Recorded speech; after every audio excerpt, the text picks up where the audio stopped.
Welcome, everyone, to our time together today. We are excited to host Jeremy Smith. He's the Assistant Director of Admissions at UW-Whitewater, and he will be joining us today and facilitating a lot of our conversation around planning for college during COVID-19.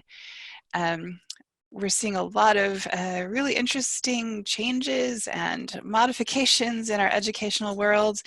And of course, juniors and seniors, and to some extent younger students who are planning for college have a lot of questions. What does this look like? Will I be living in the dorms? What about the ACT?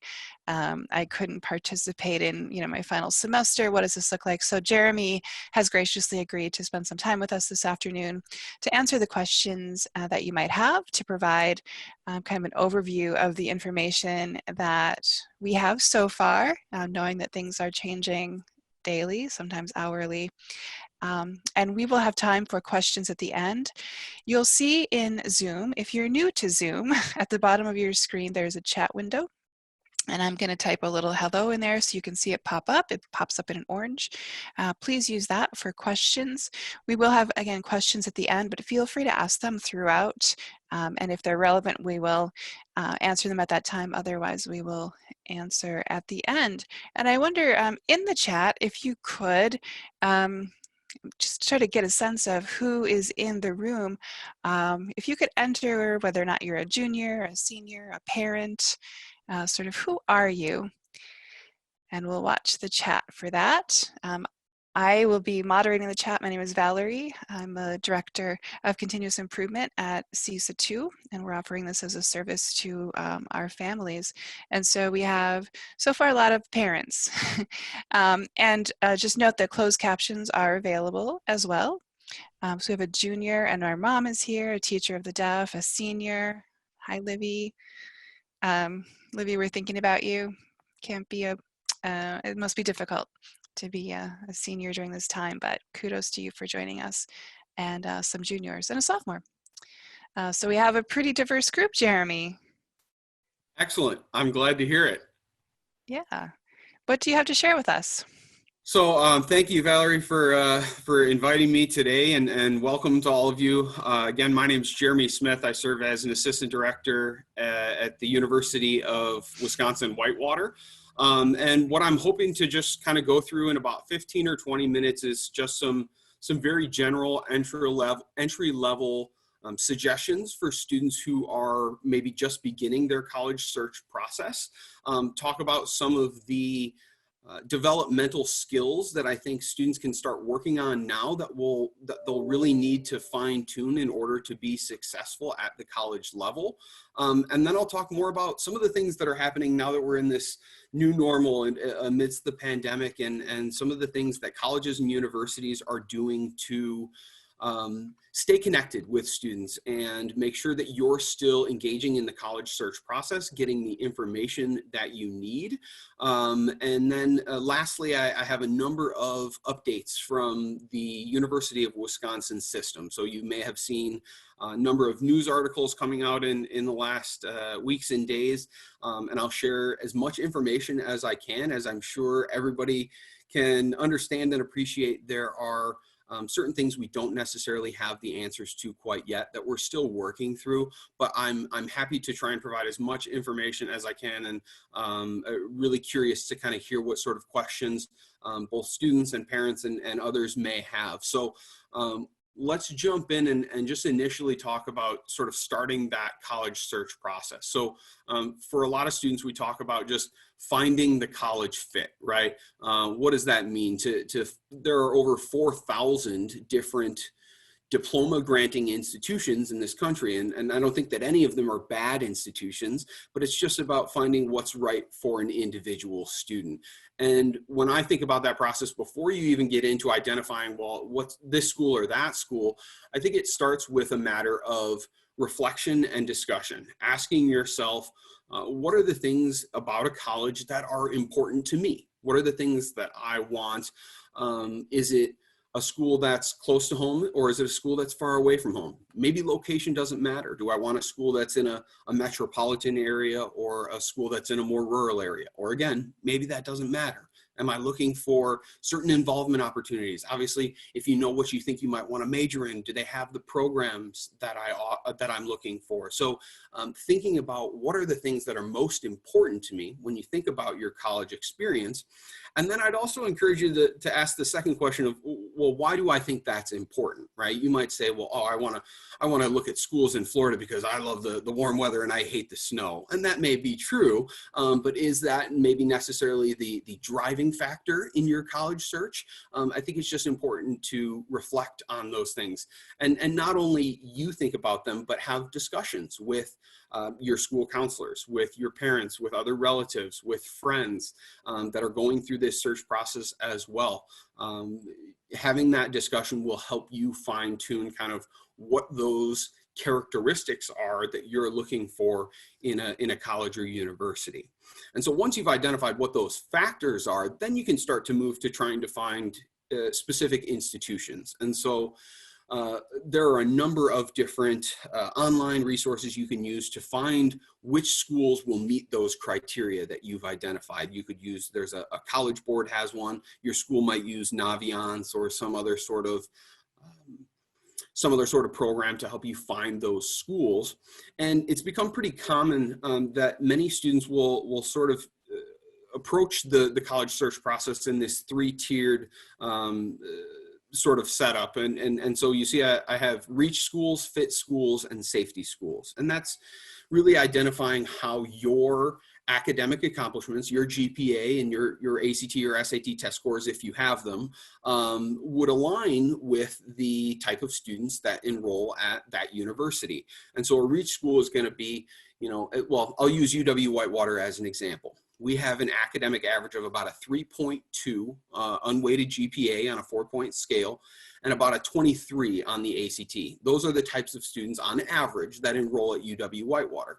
So if a student had a GPA that was significantly below that or test scores that were significantly below that, Whitewater might be considered a reach school for some students. For others, if they have, a 24 on the ACT and a 3.0, well, yeah, there may be a little higher or a little lower in one way or another, but I would definitely say that Whitewater would seem like a fit school for that student. And then lastly, the safety schools are those that a student feels very comfortable that they would have an opportunity to enroll at that institution, that it's going to work out from a financial standpoint, that those are the safety net schools. So we see a lot of students that will have maybe 2 or 3 reach schools, 2 or 3 fit schools, and maybe 1 or 2 safety schools. And you don't have to set a specific number from the start, but you don't want to overwhelm yourself by saying, oh, great, well, I'm going to apply to 50 different schools, and then all of a sudden have so much information coming in that it becomes a little bit more challenging to navigate the process.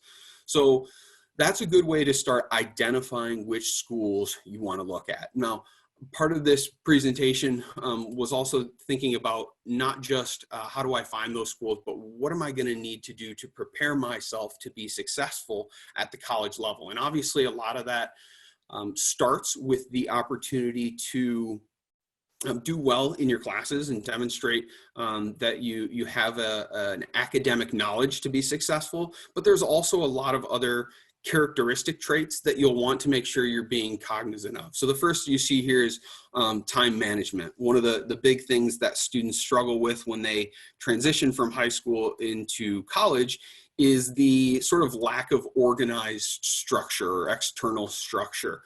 You have a lot more free time. And so it's important to, whether you want to use a paper and pencil weekly calendar, or you've got some sort of app on your phone that you want to manage your calendar, to designate the times to say, this is when I'm going to be in class. This is when I'm going to be studying. This is when I'm going to be going to soccer practice or band rehearsal. This is when I'm going to eat my meals. And this is when I'm going to socialize with my friends, and to really think critically about how you're utilizing your time, because the expectation at the college level is that so much more of your work happens outside of the classroom than necessarily face-to-face in your classroom setting.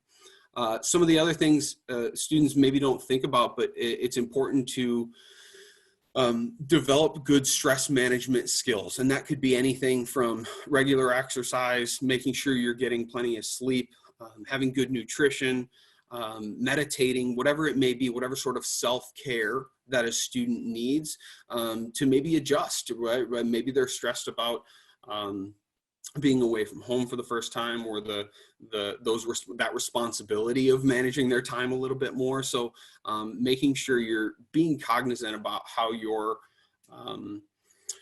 actions influence your stress levels, and that you're maintaining, as best as you can, the different ways to manage that stress. It's also important to think about your study skills. We see at the college level a number of students who did really, really well in high school and then transitioned to the college level and maybe didn't realize that they don't have the greatest of study skills, that their reading comprehension still needs work, that they need to develop better note-taking skills, that they really didn't have a strong understanding of how to utilize the library services and all the different things that they make available. So again, things I'm just trying to encourage students to be cognizant of at this point, that if you think you have strong study skills, if you think you have strong stress management or time management, that's great, but just be cognizant that there is going to be a shift when you move to the college level. And so you'll want to be prepared to fine tune those skill sets. Being assertive, I should say, and advocating for yourself. I think those go hand in hand. And it's really important at the college level that if you are going away to college, right, if you're not living with your parents, if you maybe don't have the same teachers who got to know you over the last 4 years, that you do take a little bit more responsibility and be a little bit more assertive to meet your needs. At UW-Whitewater, we have just over 1,000 students who self-identify as a student with a disability of some type. And so that could be students who have some sort of learning difference and may be utilizing services or accommodations to help them be successful. But we don't necessarily know about those students until they advocate for themselves. And the idea of advocating or being assertive doesn't apply just to students with disabilities. It's applicable for all students. If you've been getting straight A's all throughout high school, and now all of a sudden you get to college and you are just struggling with your classes, there has to be a level where I would just encourage you to kind of swallow that pride a little bit and know that there's no shame in going to get a little help from a tutor.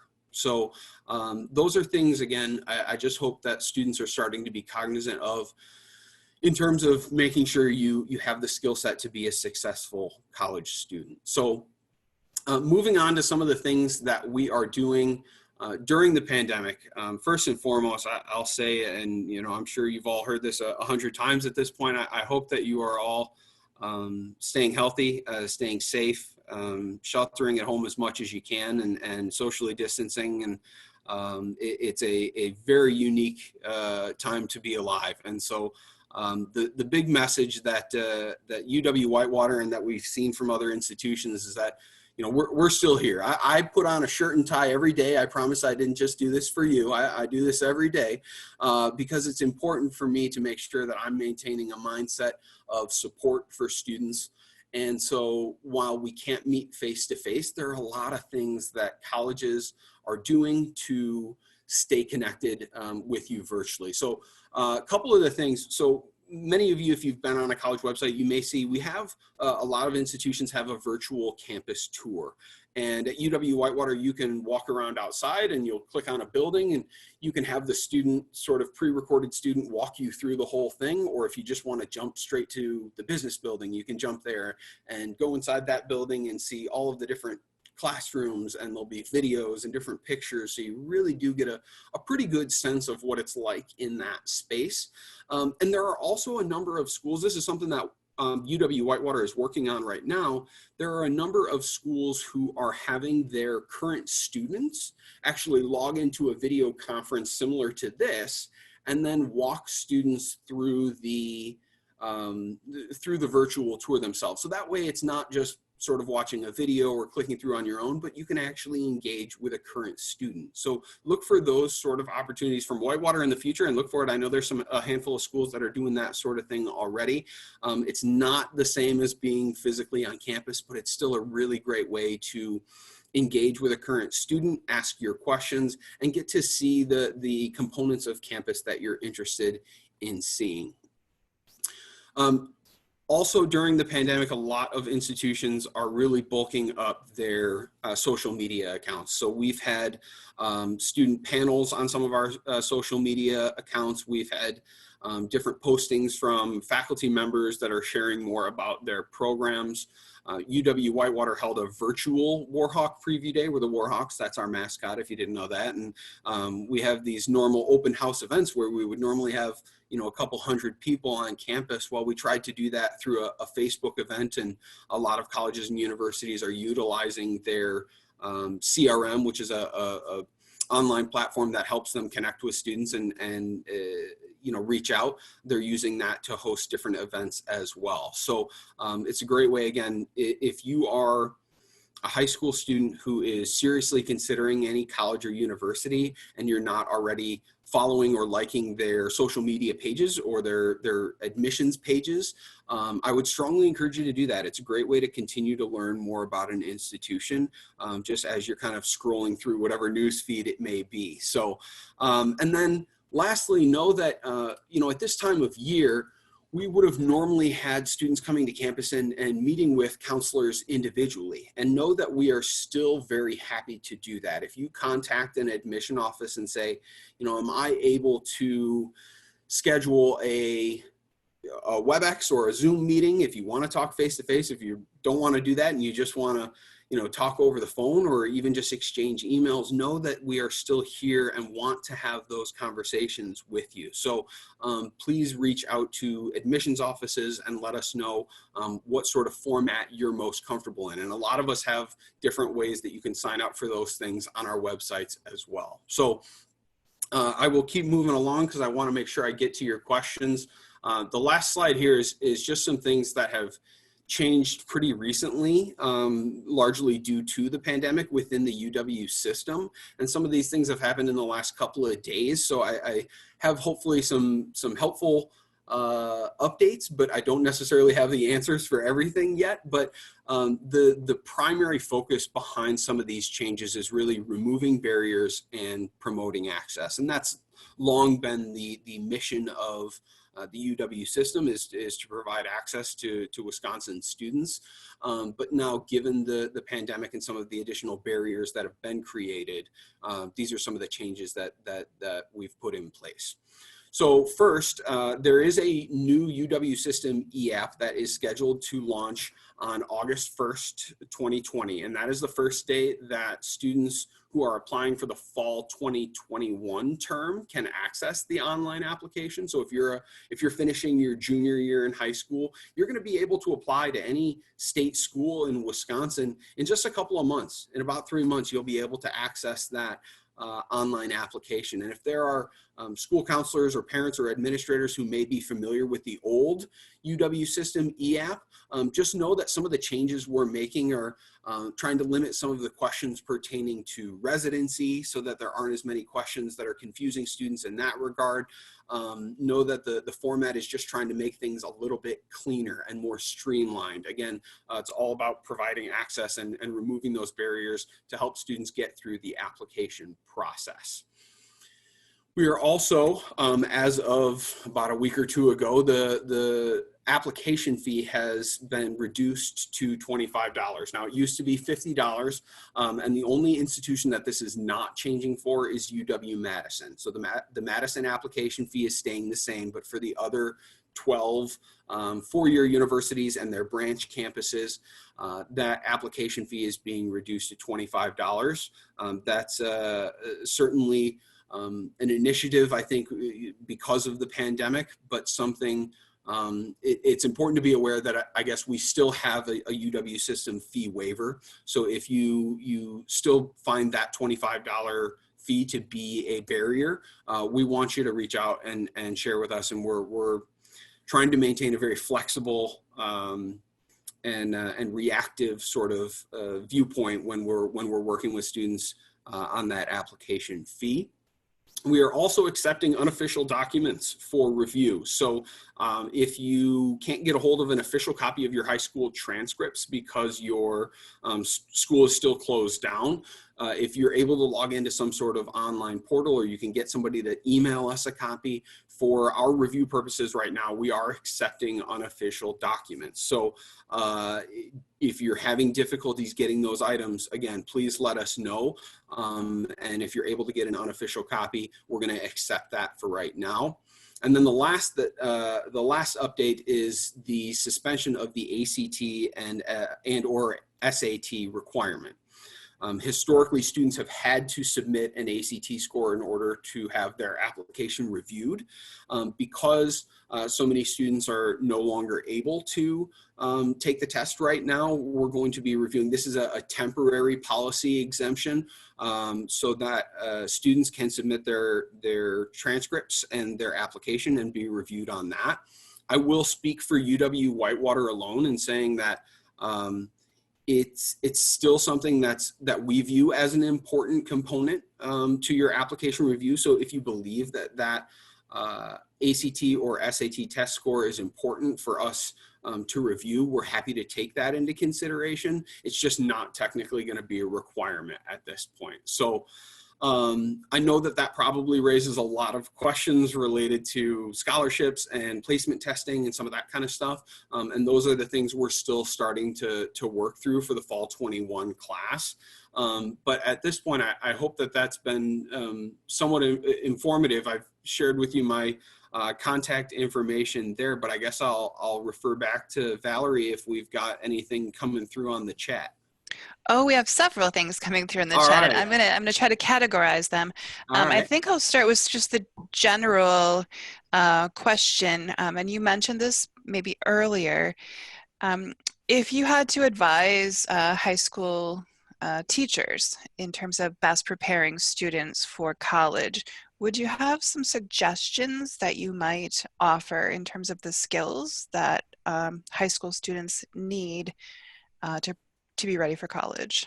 Sure. I mean, first and foremost, it's academic preparedness. And so while I talked about time management and stress management, and those are obviously very important things for students to be successful at the college level, if we're talking about the things that students can do during high school, in addition to practicing and fine-tuning those skills, it's really making sure that they are challenging themselves academically. You know, at Whitewater, we have and actually this is a UW system requirement, right? That we require 4 years of English, 3 years of science and social science and mathematics, right?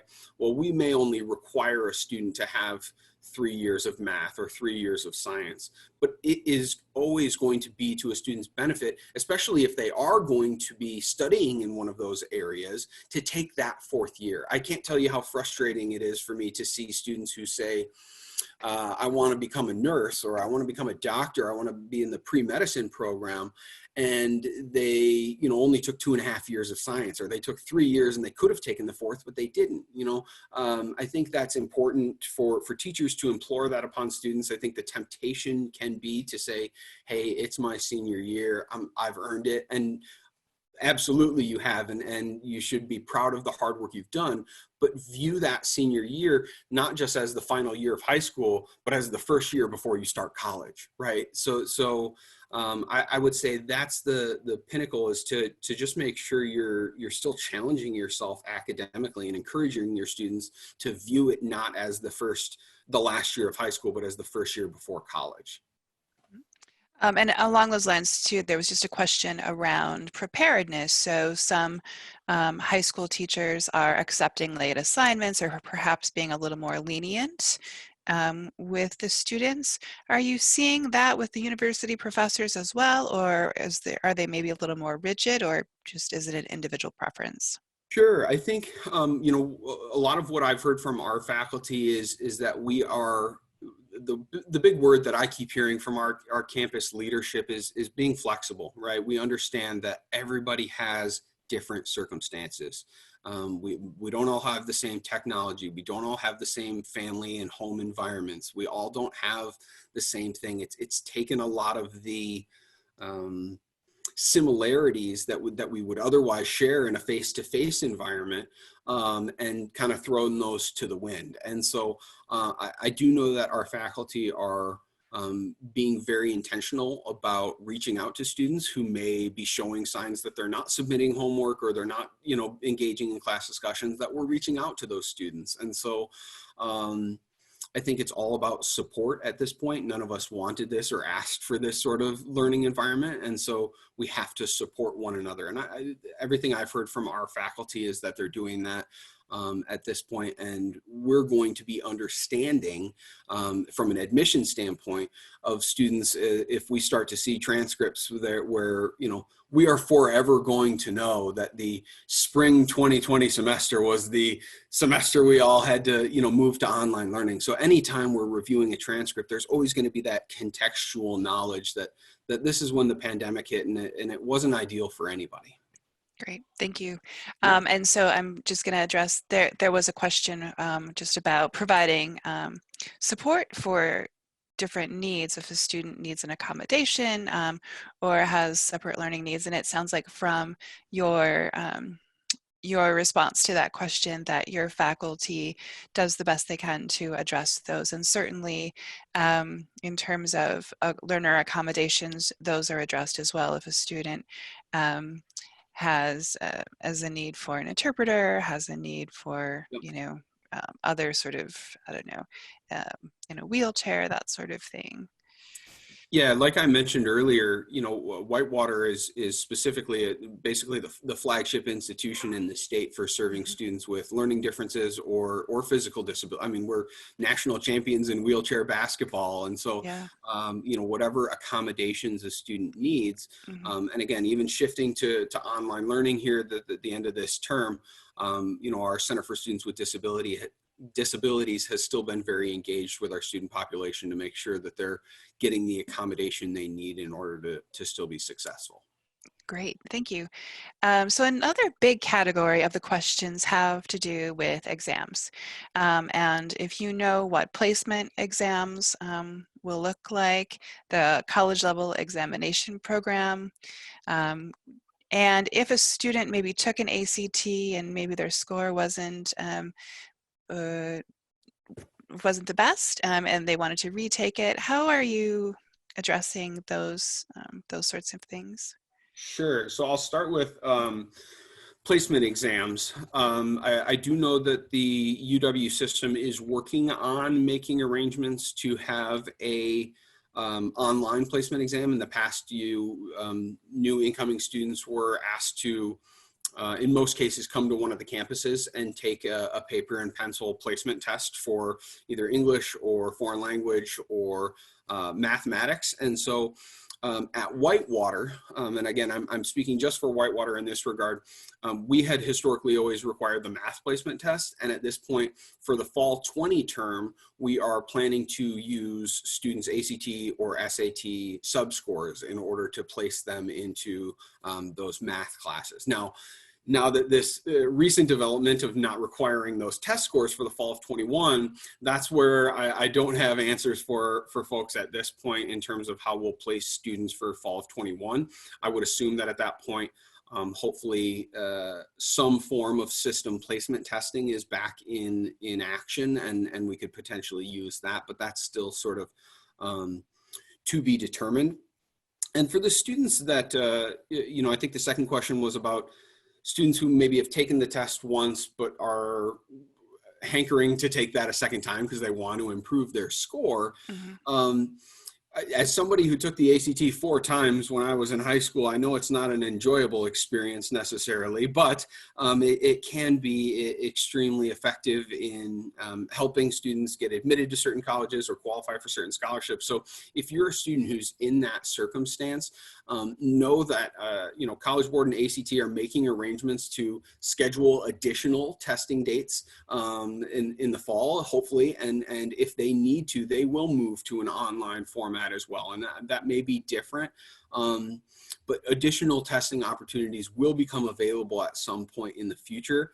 I'm also a very passionate individual in saying, I don't want you to feel like your ACT score or your SAT test score has predetermined your future or has limited you in any capacity. It is one of many pieces that colleges and universities often will take into consideration when evaluating a student's application. So even if you're not super keen on your test scores, I don't want you to get too far down about that. It's good to retake it. It's good to try it again. But it's not the only factor that's going to drive an admission decision. Great. And then two other themes. One had to do, there were several questions about scholarships. Specifically, what is the impact of COVID-19 on scholarships? Are they still available? And then, of course, the ACT question, which you sort of addressed. So for the fall of 20, most scholarships at this point have probably been awarded. Institutions like UW-Whitewater are constantly sort of re-awarding. If we had sent a scholarship offer to a student and then they told us, you know, thanks, but no thanks, I'm actually a better fit at this other university, we can then re-award that scholarship.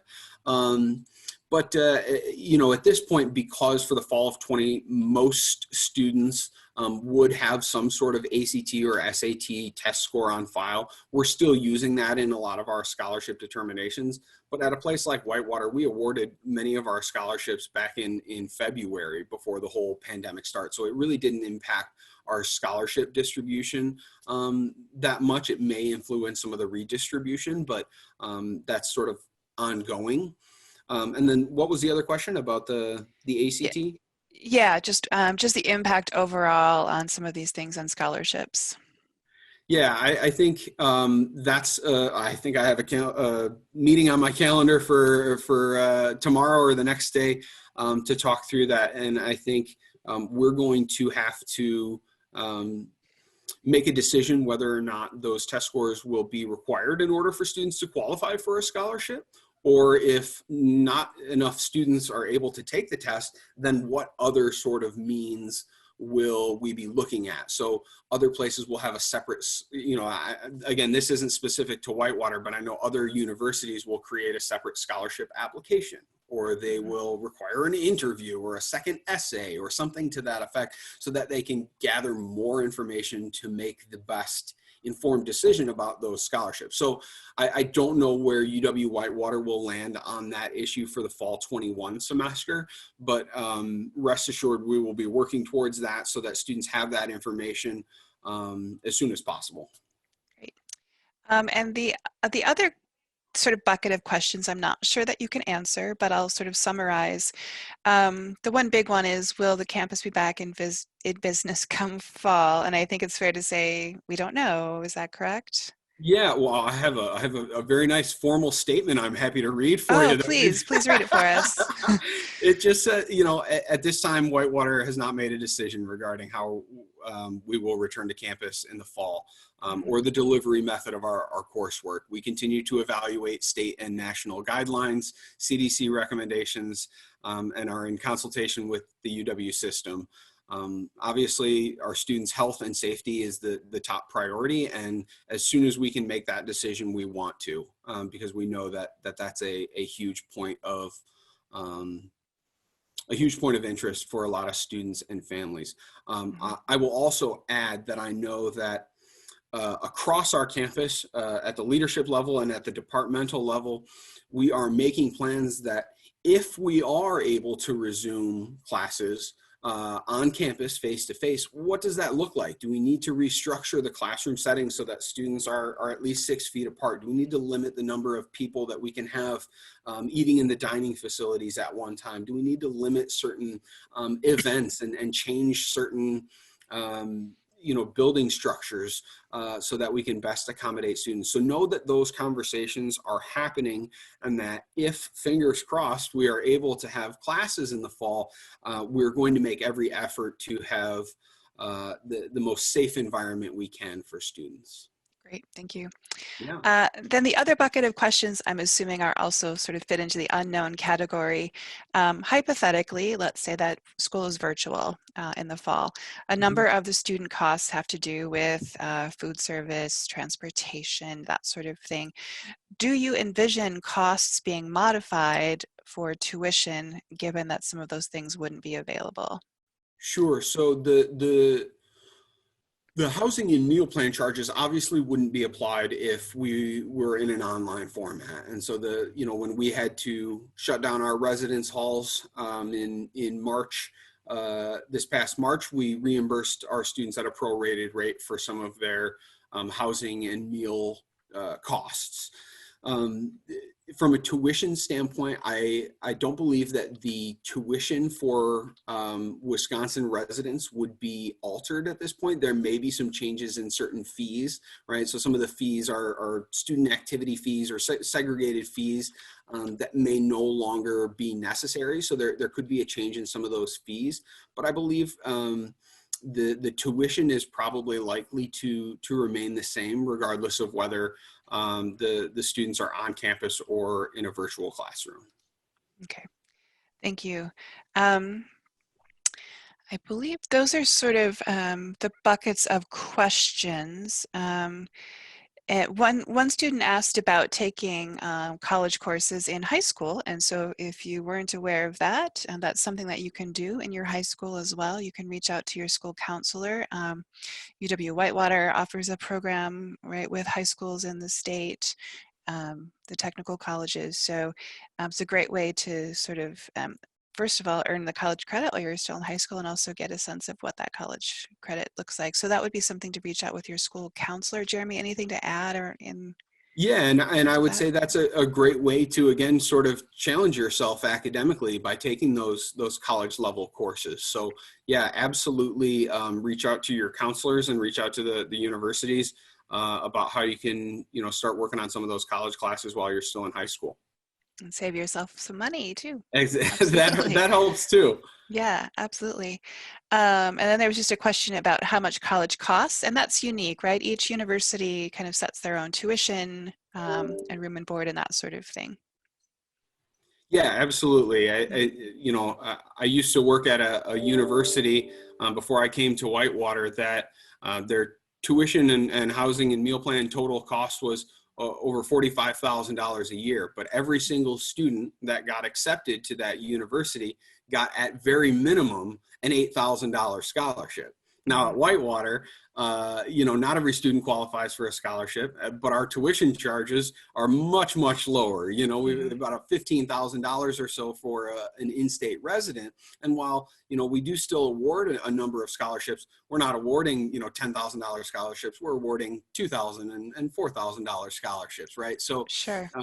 even though you might see a college has a really high sort of sticker price, you don't necessarily have to rule that out because you might qualify for additional financial aid or a higher scholarship. So it's good to keep an open mind when you're looking at college costs and you're starting in that process. Wonderful. Last question, I guess, for the good of the group. It's pretty evident that things are changing very rapidly, day to day. Where would you recommend that potential students go for the latest updates? Is that on your website? Is there an email list that they can subscribe to? What's a good resource for that? Sure. I'd say, you can check our website. Obviously, we're going to update our admissions page. If, you're a student, a senior who's already applied and you're wondering about sort of next steps, we have a whole next steps page.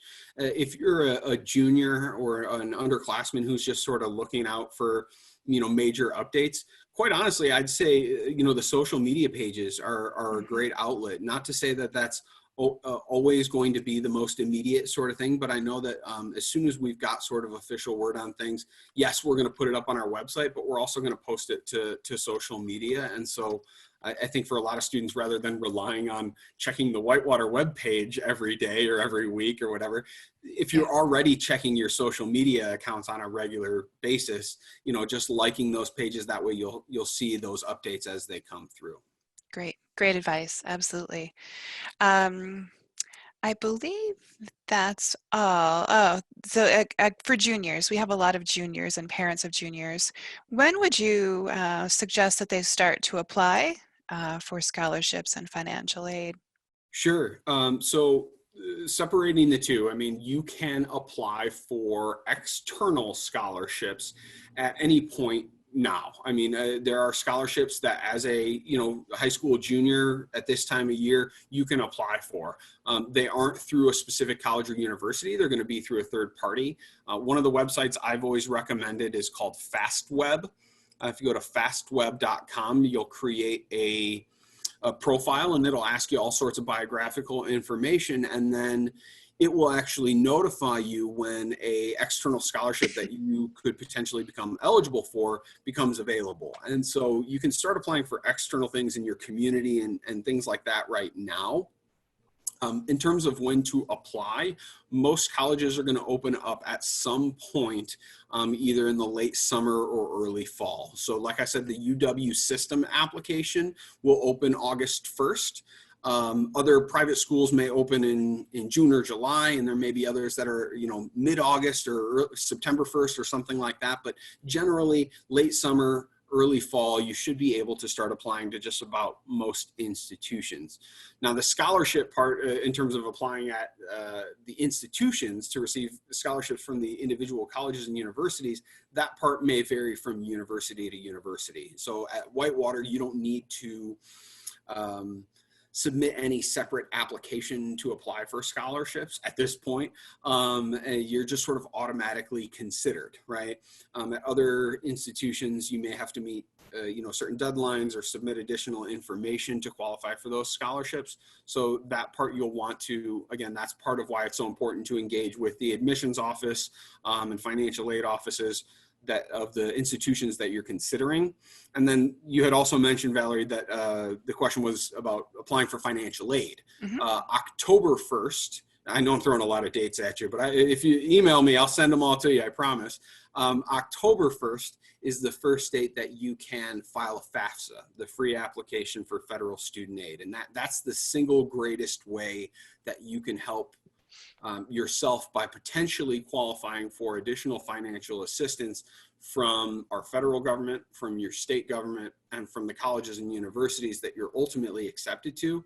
I will also put a plug out there that even though our application opens August 1st, if you haven't applied or you haven't been accepted by October 1st, you can still file a FAFSA. You don't have to have been accepted or even applied to any college or university to file a FAFSA. And the only reason I say that is because some of the aid that is distributed as a result of completing this online form is done so on a first come, first served basis. So if you wait too long to file a FAFSA, you may miss out on financial assistance that you otherwise would have received. So as early as you can in October at some point, it's always to your benefit to submit that FAFSA sooner rather than later. Wonderful. Thank you. And so is the email that you have on the screen, is you directly, if they have general questions, should they use this email as well? Sure, why not? I'm happy. Okay. Now we've quasi met now. We're so friends you know now. me, and yeah, I love to be a resource for students. So you can say, hey, there's that guy whose face keeps cutting in and out with his background. You just let me know what I can do to help, and I will gladly follow up with you. That's my direct line as well if you want to talk over the phone. Great. So yeah, let me know. I'm more than happy to be a resource for students and parents and whoever wants to know about Whitewater. Wonderful. Thank you so much for your time, Jeremy. I think that sort of summarizes the bulk of the questions. Obviously, parents and students, if you have additional questions, Jeremy has invited you to reach out either by email or phone. So thank you so much for your time. Best to all of you, and to those of you who are seniors, we send our best. Kudos to you for all of that you're going through, and just imagine the stories that you'll have for your grandchildren someday. Have a wonderful afternoon, everyone. It looks like where I am, it's going to start to rain pretty soon. So have a restful evening. And thank you again, Jeremy, for sharing your wisdom and expertise. Yeah, thanks everybody for coming. Really appreciate it, your time. Take care. Bye, everyone.